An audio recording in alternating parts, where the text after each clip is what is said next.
నీరజ శివ వాళ్ళ గురించి వీనస్కి చెప్పే సమయంలోనే శివ అతని ఫాలోవర్స్ పార్టీలోకి ఎంటర్ అవుతారు. వాళ్ళు రావడంతోనే కౌశిక్ డానీని తక్కువ చేసి మాట్లాడతాడు. శివ, కౌశిక్, డానీ, వీనస్, నీరజల మధ్య మాటల యుద్ధం జరుగుతుంది.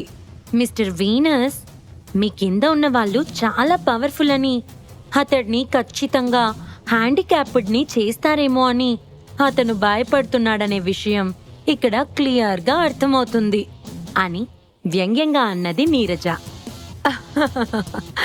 నువ్వు చెప్పింది నిజమే నీరజ అని శివ వైపు చూస్తూ, నువ్వు ఊరికే ఏదో నీకు పెద్ద ధైర్యం ఉన్నట్లుగా మాట్లాడకు. అసలు మీ ఇండియాలోని లేడీసే నిన్ను చాలా తక్కువ అంచనా వేస్తున్నారు. నువ్వు నా దగ్గర ఎక్స్ట్రాలు పోకు. నేను నిన్ను కొడతాను. నువ్వు నేనిచ్చిన ఛాలెంజ్ని యాక్సెప్ట్ చేయటానికి సిద్ధంగా ఉన్నావా లేదా? ఆ ఆన్సర్ మాత్రమే చెప్పు అని సిగార్ వెలిగించి డానీ వైపు చూస్తూ, డానీ, నేను నీకు ఛాన్స్ ఇవ్వట్లేదని మళ్ళీ నన్ను అనొద్దు. ఓపెన్ ఛాలెంజ్ యాక్సెప్ట్ చేయండి. మీరు భయపడుతున్నారు కాబట్టి నాతో వద్దు. నా సబార్డినేట్లపై గెలిచి మీ పవర్ ఎంతవరకు ఉందో నిరూపించుకోండి. లేదంటారా మీరు సవాల్ని భరించలేరు అంటారా? అలా అయితే నీ వెనకున్న ఆ రిచెస్ట్ పర్సన్తో మీ డీలింగ్స్ కట్ చేసుకోండి అని అన్నాడు వీనస్. డానీ ముఖమంతా గట్టిగా మారిపోయింది. అసలు వీనస్ ఏం ఆడాలనుకుంటున్నాడో అతనికి తెలియదు. ఈ వీనస్ చేతిలో ఎవరో స్పెషల్ స్కిల్స్ ఉన్న పర్సన్స్ ఉన్నారు.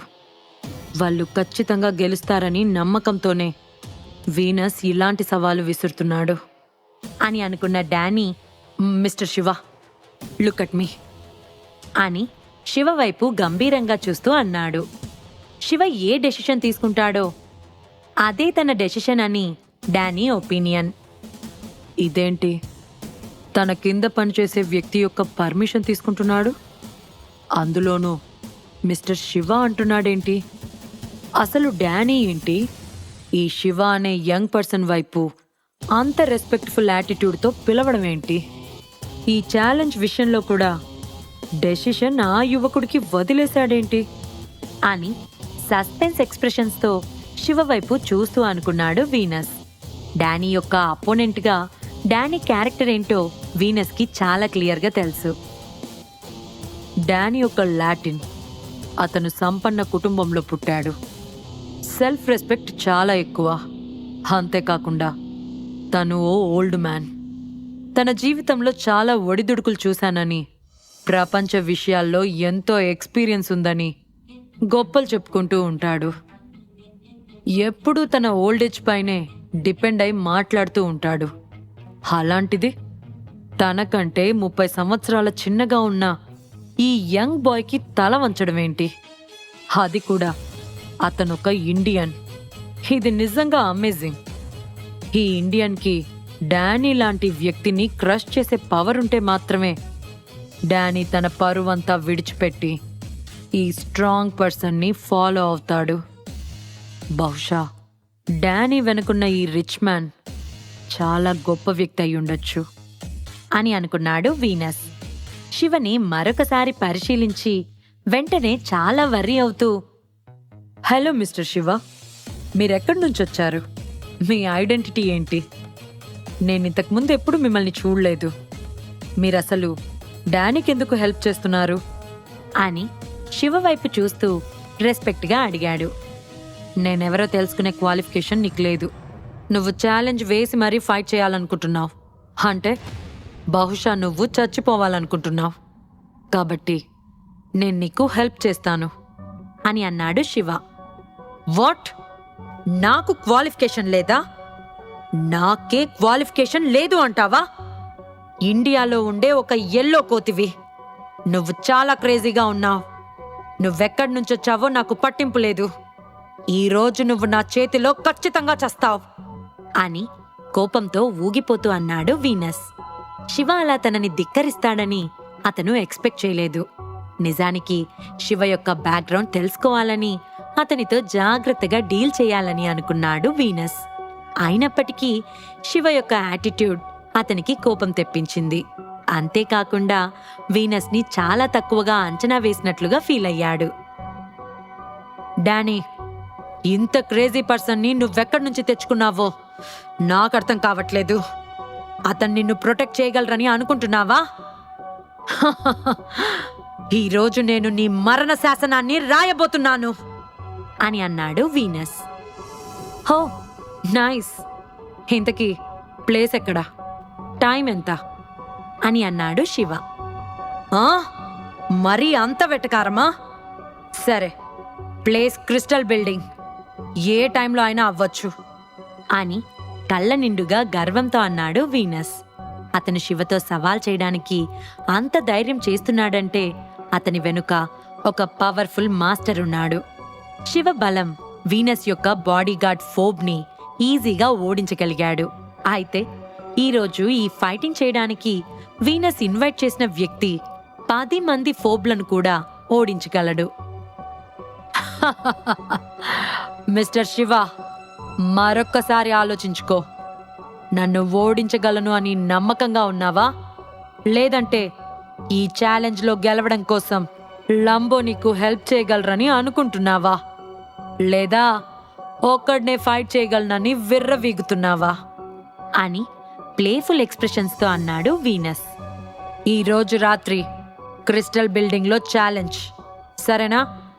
చెన్నై సిటీలోనే చాలా మంది ఫేమస్ పర్సన్స్ మధ్య జరగబోతోంది. నిజంగా ఇది వండర్ఫుల్ ఈవెంట్ అవుతుంది. దానికంటే ముందు నేను నీకొకరిని ఇంట్రడ్యూస్ చేయాలనుకుంటున్నాను. అతనే డానీ యొక్క ఓల్డ్ ఫ్రెండ్ అని అన్నాడు వీనస్. అప్పుడే బ్లాక్ సూట్ వేసుకున్న కొంతమంది ఫారిన్ బాడీగార్డ్స్ టీం నెమ్మదిగా వస్తున్నారు. 2 బాడీగార్డ్స్ ఒక వీల్ చైర్ని తీసుకునొచ్చి మిడిల్లో పెట్టారు. వీల్ చైర్లో కూర్చున్న ఒక మిక్స్డ్ రేస్కి చెందిన వ్యక్తి డానీ వైపు చాలా కోపంగా చూస్తున్నాడు. ఆ వీల్ చైర్లో కూర్చున్న మ్యాన్ వైపు ముఖం చిట్లించి చూసి తర్వాత శివ వైపు చూస్తూ, మిస్టర్ శివ, ఇతను మార్క్స్ జెంటిల్. ఇంతకుముందు నేను మీకు చెప్పాను కదా, ఈ మార్క్స్ యొక్క కంపెనీ ఫ్యామిలీస్ అన్నీ కూడా ఫారిన్లో ఉన్నప్పటికీ వాళ్ళకి చెన్నైలో చాలా గ్రేట్ ఇన్ఫ్లుయెన్స్ ఉంది. ఇంతకుముందు వీళ్ళు నాపై అటాక్ కూడా చేశారు, కానీ నేను దాన్ని సాల్వ్ చేశాను అని రెస్పెక్ట్ఫుల్ ఫేస్తో చెప్పాడు డానీ. శివ పక్కకి చూశాడు. అదే టైంలో వీల్ చైర్లో కూర్చున్న మార్క్స్ జెంటిల్ కూడా శివని చూసి మొదట ఆశ్చర్యపోయి తర్వాత ద్వేషపు దుర్మార్గపు కళ్ళతో శివ వైపు చూశాడు. నువ్వా నా ముందుకు రావడానికి? నీకెంత ధైర్యం! నేను నీకు చెప్పింది మర్చిపోయినట్లున్నావు.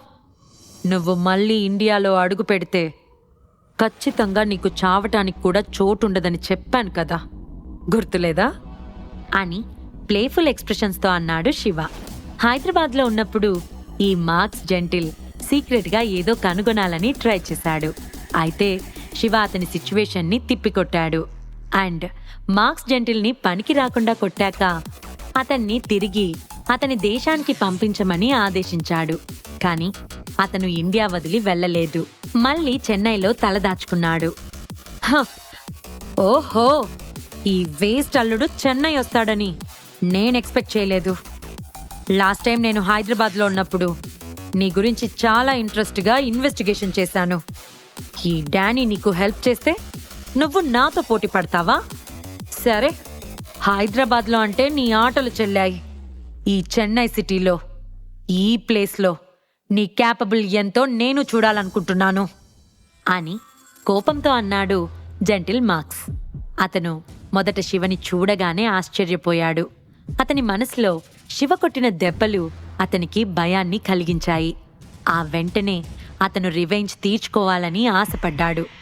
నిజానికి డానీ చెన్నై వచ్చాడని, అతడిని డెస్ట్రాయ్ చేయడానికి వీనస్తో చేతులు కలపాలని ప్లాన్ చేశాడు జెంటిల్. కానీ శివ అనే అతని ఆగర్భ శత్రువు కూడా చెన్నై వచ్చాడని అసలు అతను ఏమాత్రం ఎక్స్పెక్ట్ చేయలేదు. సమయానికి నువ్వు డానీ కలిసే ఉన్నారు.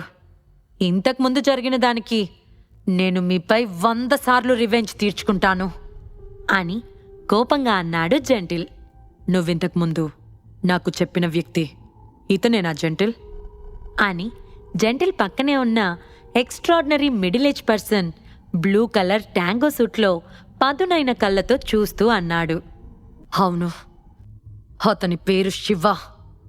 ఒక చిన్న ఫ్యామిలీకి ఇల్లరికపు అల్లుడు. అతనికి కాస్త కుంఫు తెలుసు. డానీ హెల్ప్తో అతను నా పట్ల చాలా క్రూయల్గా బిహేవ్ చేశాడు అని డీప్ వాయిస్తో అన్నాడు జెంటిల్. శివ, నువ్వు చాలా స్టూపిడ్ బిహేవియర్తో ఉన్నావు. డానీ కారణంగానే ఈరోజు నువ్వు చాలా భారీ మూల్యాన్ని చెల్లించబోతున్నావు అని సీరియస్గా అన్నాడు ట్యాంక్ కాస్ట్యూమ్లో ఉన్న పర్సన్. అవును, నువ్వు ఈరోజు వీనస్తో ఫైట్ చేయడానికి వచ్చావంట. Very good. మేం కూడా మా మార్క్స్ గ్రూప్ గార్డ్స్ని ఈ ఫైట్లోకి పంపుతాం. అటు వీనస్ని ఇటు మా గార్డ్స్ని ఎదుర్కొనే ధైర్యం నీకుందా అనగానే, అతనొక పిరికివాడు. ఇంతమందిని ఎదిరించే ధైర్యం కూడానా? అసలు అతనికి ఎలాంటి స్కిల్స్ ఎబిలిటీస్ లేవు. ఇలాంటి వేస్ట్ ఫెలోకి మీ దాకా ఎందుకు? నేను సరిపోనా అని వేగంగా అన్నాడు జెంటిల్. అవును మరి, నేనే వీల్చైర్లో ఉన్నాను.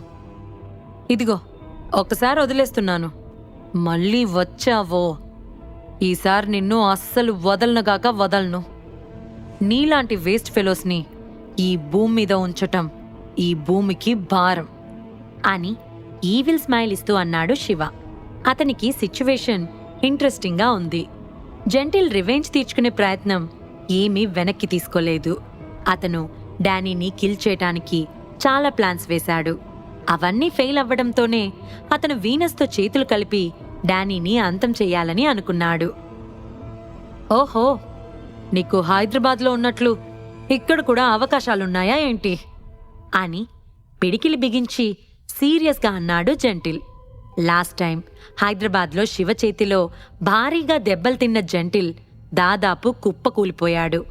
అతను పూర్తిగా కోలుకున్న తర్వాత నుంచి అతను రిఫ్లెక్టింగ్ అవుతూనే ఉన్నాడు. శివపై రివెంజ్ తీర్చుకోవడానికి ఏదో ఒకటి కనుగొంటూనే ఉన్నాడు. జెంటిల్కి చెన్నై సిటీలో అతని కంపెనీ బ్రాంచ్ ఉంది. ఇక్కడ కూడా అతను చాలా కనెక్షన్స్, నెట్వర్క్స్ని కలిగి ఉన్నాడు. ఇక చెన్నై సిటీలో లోకల్ స్నేక్ అయిన వీనస్ సపోర్ట్ కూడా జెంటిల్కి ఉంది. అందుకే అతను శివని డానీని చంపగలను అని పూర్తి కాన్ఫిడెన్స్తో ఉన్నాడు. 10 నిమిషాల తర్వాత క్రిస్టల్ బిల్డింగ్ 60వ ఫ్లోర్లో మిడిల్లో ఎన్విరాన్మెంట్ బేస్మెంట్లా ఉంది. మధ్యలో ఒక ఫైటింగ్ పిచ్ని తయారు చేశారు. చుట్టూ చాలా చైర్స్ కూడా అరేంజ్ చేశారు. అప్పటికే అక్కడ ఎరీనాలో జరుగుతూనే ఉంది. శివ ఏ ఎక్స్ప్రెషన్ లేకుండా వచ్చి సీట్లో కూర్చున్నాడు. అతని వెనుక డానీ, లంబో వచ్చారు. అక్కడ ఒక ఇండియన్, ఒక ఫారినర్ ఇద్దరు ఫైటింగ్ చేస్తున్నారు. ఆ ఫైటింగ్ వలన వాళ్ళ డ్రెస్సెస్ చినిగిపోయి వాళ్ళ బాడీలోని కండలు అందరికీ స్పష్టంగా కనిపిస్తున్నాయి.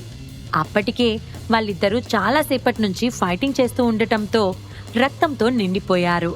నుదుటిపై చెమటలతో వాళ్ళ కళ్ళు వైల్డ్ యానిమల్స్లా ఉన్నాయి. అక్కడ సీట్లో కూర్చున్న లేడీస్ అండ్ జెంట్స్ వాళ్ళు సపోర్ట్ చేసే వ్యక్తుల వైపు ఉండి గట్టిగా అరుస్తూ ఉన్నారు. వాళ్ళంతా ఇదొక జూదంలా ఫీల్ అవుతున్నారు. ఫారినర్ సడన్ గా ఇండియన్ ఎక్స్పర్ట్ చేతిలో ఓడిపోయాడు.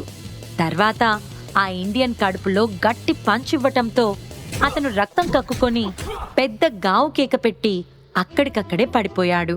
స్టేజ్ కింద ఉన్న బ్లాక్ కలర్ పర్సన్స్ ఇద్దరు ఆ ఓడిపోయిన వ్యక్తిని దూరంగా లాగి పక్కకి పడేశారు.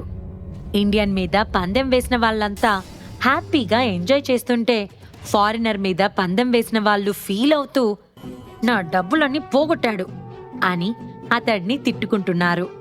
శివ స్టేజ్ వైపు, జనాల వైపు దీక్షణంగా చూస్తూ ఉన్నాడు.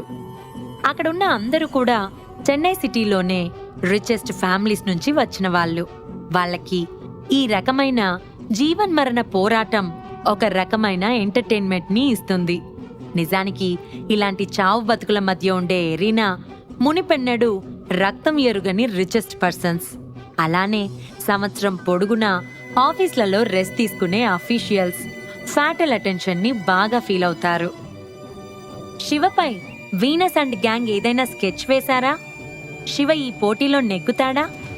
శివ పవర్ ముందు వీనస్ జెంటిల్ గ్యాంగ్ ఎలా స్వర్గం నరకాలను చూడబోతోంది? ఇప్పుడు జరిగే ఫైటింగ్ ఎలా ఉండబోతోంది? ఈ ప్రశ్నలకు సమాధానాలు తెలుసుకోవాలంటే నెక్స్ట్ ఎపిసోడ్ వినాల్సిందే. క్రింద ఇచ్చిన లింక్ ని క్లిక్ చేసి పాకెట్ ఎఫ్ఎం యాప్ ని ఇన్స్టాల్ చేసుకోండి. Stay tune to pocket FM.